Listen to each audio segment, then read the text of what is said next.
여러분 안녕하세요, 롱장입니다. 제가 요즘 사무실에서 혼자 좀 분석을 하고 있는데 그 내용 중의 일부가 굉장히 좋아요. 그래서 그걸 공유해드리고 싶어서 영상을 켰습니다. 예전에 이제 IMF가 끝난 다음에 한 2001년도부터 시장이 좀 올라가다가 중간에 덜컥한 적이 있습니다. 2004년도인데 그때 뭐 카드 대란도 있었고 규제 발표도 있었고 2005년도에 종부세 나왔잖아요. 이 역사적인 종부세가 그때 탄생을 한 거고요. 그리고 각종 규제뿐만 아니라 세종시 발표, 뭐 기타 등등 여러 가지 사건이 있으면서 1년 정도 시장이 쉬어갑니다. 그때 기사를 찾아보면 시장이 이제 잡혔다 이런 얘기를 하죠. 잡히지 않았죠. 2005년이 되면서 대략 2010년까지 재상승을 합니다.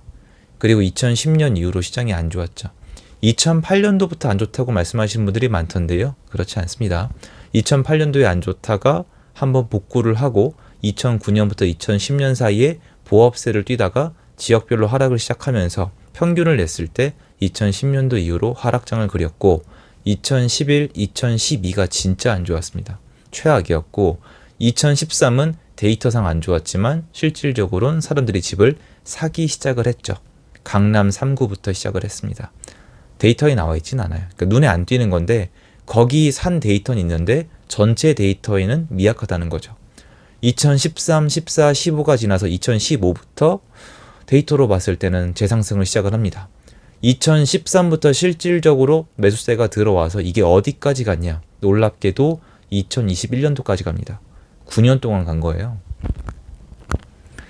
왜 이렇게 오랜 시간 동안에 브리핑을 해드렸냐면은 자, 이렇게 긴 시간 동안 서울만 올랐을까요? 수도권만? 아니요. 지방장도 올랐는데요. 서울이랑 겹쳐서 오른 적이 그렇게 많지 않고요. 따로따로 움직인 적이 많습니다. 그래서 설명이 굉장히 긴데 저는 투자금이 많지 않은 분들은 전국장을 투자해야 된다고 말씀을 드려요. 왜 그러냐면 안 그러면 강남에 진입이 안 돼요. 이거는 산수로 하시면 답이 나옵니다. 내가 연봉을 모아봤자 하급지를 가지고 있어봤자 얘를 팔면서 상급지로 이동하려면은 내가 돈을 진짜 잘 모으거나 아니면은 갑자기 대출이 엄청나게 풀렸는데 말 그대로 내가 연끌을 한다던가 이런 타이밍이 나오지 않는 이상 어려워요. 강남 진입 자체가. 그래서 실질적으로 해보시면은 이걸 업으로 삼아서 여러 채를 투자하거나 단타를 쳐서 얘를 사업 소득화 시켜야 상급지로 갈 수 있는 구조가 나옵니다. 그래서 남들이랑은 좀 다른 부분을 저는 굉장히 많이 분석을 하려고 해요. 마침 제가 이제 20기 준비 기간이라서 좀 예민하게 좀 보고 있는데 제 정규 강의 20기는 현재 접수 기간이고요. 이게 데드라인이 정해져 있습니다. 아마 며칠 남지 않았을 텐데요. 필요하신 분들은 아래 링크를 통해서 상세한 내용 확인이 가능하세요. 아까 제가 말씀드린 브리핑을 들어보시면은 저는 일반적인 언론보다 더 디테일하게 이게 어디서부터 올라가기 시작했고 누가 사기 시작했고 어느 지역으로 갔는지를 많이 집착을 하는 편이에요. 왜냐면 일반적인 기회만 가지고는 위로 올라갈 수가 없는 구조를 알고 있었거든요. 지금 예전 시장을 한번 돌이켜보면은 한 명의 임대인이 10명, 20명의 임차인을 가지고 있었던 시장이란 말이에요. 왜냐면 노무현 정권 때 지방 투자하신 분들은 대출 플러스 월세를 많이 활용하셨어요. 근데 문재인 정권 초기 때도 그랬는데 뒤로 갈수록 전세를 많이 활용을 하셨거든요. 근데 이분들이 그때 다주택자 투자를 했다, 그래서 돈을 벌었다 이런 거 말고 저는 그게 왜 가능했는지를 알고 있거든요. 그게 가능한 이유는 전세입자가 있었기 때문이에요. 여러분 생각을 해보세요. 여러분이 지방 가서 10채를 샀어요. 근데 전세입자가 없으면은 이거는 성립이 안 돼요. 또는 무너집니다. 그게 지금 시장이잖아요. 그러면 그때는 어떻게 10채를 전부 다 전세를 맞출 수 있었던 거죠? 세입자가 있었기 때문이에요. 근데 여기서 한 단계 더 들어가셔야 돼요. 주택의 거주 여부를 따져야 실수요를 따질 수가 있는 거고, 제 말은 이 집을 실제로 쓰는 사람이요. 투자하는 사람 말고, 투자하는 사람은 지방 아파트에 들어가 살 계획이 없습니다. 말 그대로 투자하신 거잖아요. 그럼 여기 실제로 들어가 사는 사람은 누구예요? 월세입자나 전세입자죠. 예전엔 그 사람들이 많았다는 거예요. 그러니까 투자해서 매매가 올라간 것만 무시를 하고 전세 월세 시장이 수요자가 있으니까 투자자가 들어와서 세팅이 됐던 거죠. 내가 투자할 거니까 너 그냥 전세 사라. 이거는 성립이 안 된다는 거예요. 무슨 말이냐면은 지방의 아파트들도 실제로 거주하기 위한 수요가 충분히 있다는 거예요. 이게 저한테 집이 넘친다고 말씀들을 많이 하시잖아요. 거꾸로 생각을 하셔야 돼요. 집은 사람처럼 수명이 정해져 있어요. 집은 연식이 오래되면은 여기서 살 사람을 못 구하는 아파트가 생겨요. 이 순간에도 밀어내기 식으로 늙어서 수요를 잃어버리는 주택이 계속 나오고 있어요. 반지하, 구축 빌라, 아니면 부실 건설 이런 거 사람들이 더 이상 안 산단 말이에요. 반면에 아파트는 좀 수명이 조금 더 길죠.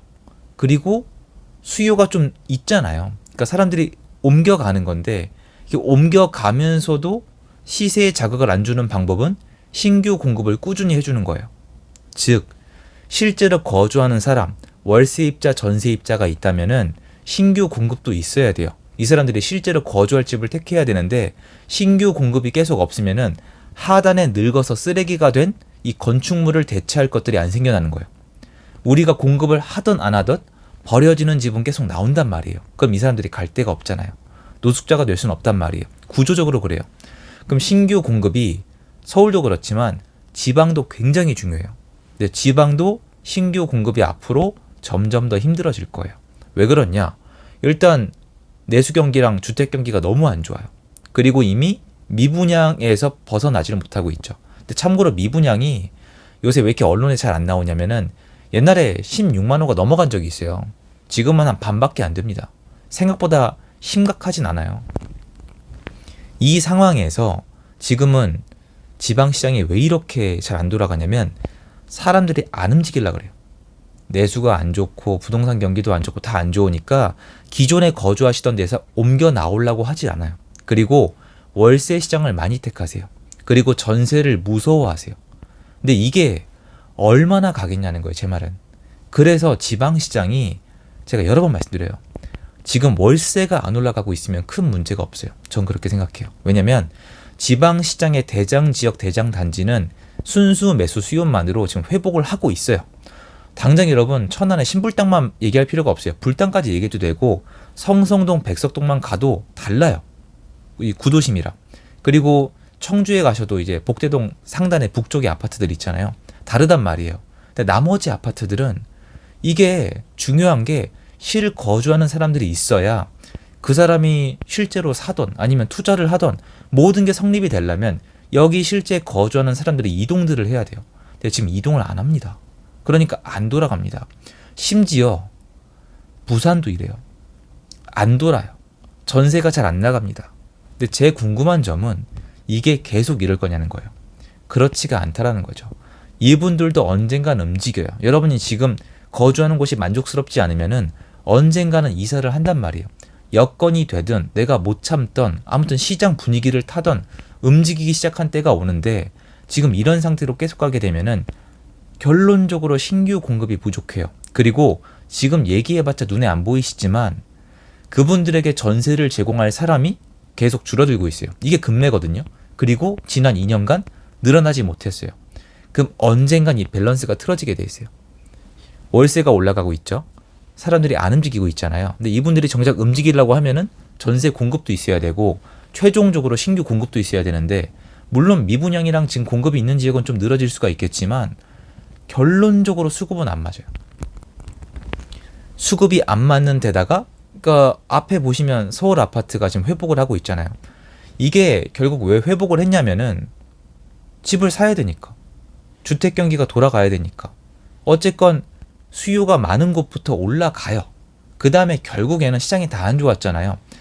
순차적으로 뭐를 맞이하냐면은 결국 수요가 움직이거나 신규 공급이 부족함을 인지하는 시장이 다가옵니다. 이게 부동산 시장의 원래 사이클이에요. 5년 주기, 10년 주기가 아니에요. 여러분이 집을 막 사요. 가격이 오르죠. 그럼 더 이상 이제 집이 충분하잖아요. 그럼 이제 안 사요.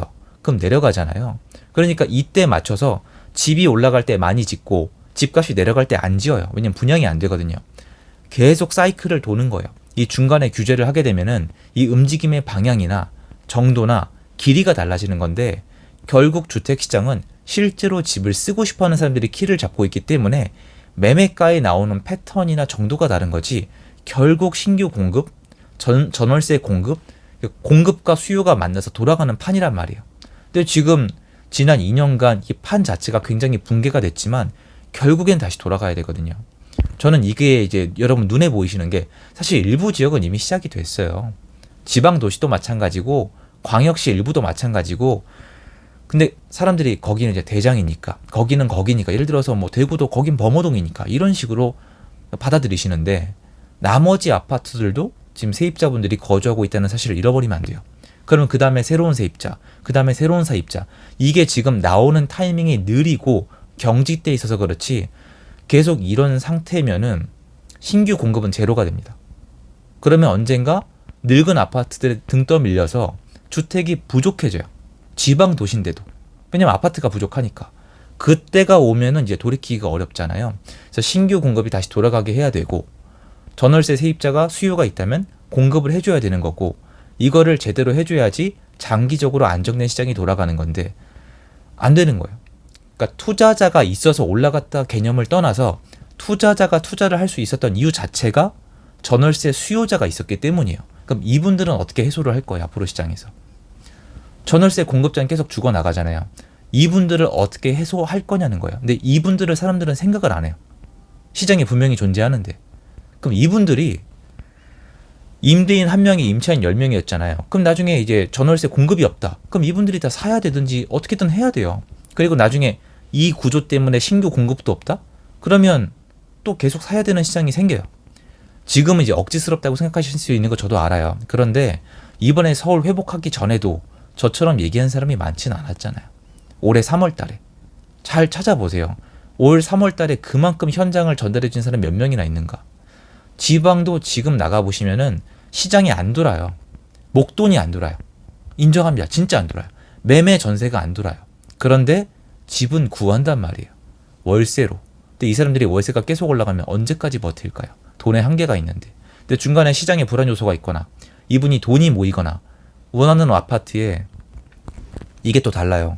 2년 살다 나갈 분이랑 여기서 애기 키워서 6년 이상 장기 거주할 분들이랑 태도가 달라요. 그분들은 매매를 한단 말이에요. 근데 이런 판을 끌고 가면서 신규 공급이 부족하면 마지막엔 결국에는 술고 불균형으로 가격이 올라갑니다. 근데 이게 지방시장이 벌써 안 보여서 그렇지 그렇게 뱅뱅 돌거든요.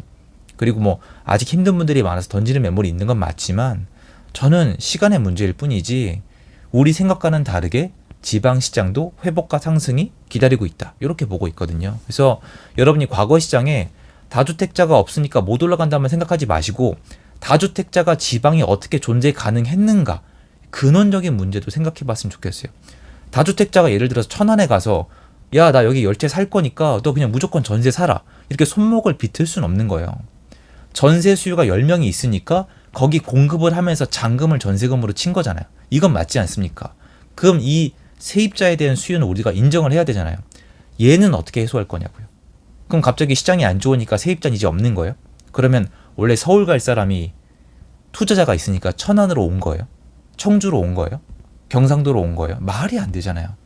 거기 수요가 있는데 그 공급을 누군가 맡아서 해준 거고 이 과정에서 투기가 일어난 거잖아요. 그래도 다시 돌아가면은 근원적으로 주택 수요가 있다는 거예요. 그럼 신규 공급이 앞으로 부족할 텐데 어떻게 해소할 거냐는 거예요. 지금 당장은 찍어 누르겠지만 저는 한계가 있다고 생각을 하는 거죠. 그거 말씀드리고 싶어서 영상을 준비해봤습니다. 마침 좀 정리를 하고 있었거든요. 영상 도움됐으면 좋겠고요. 영상 여기까지입니다. 감사합니다. 좋은 하루 되세요.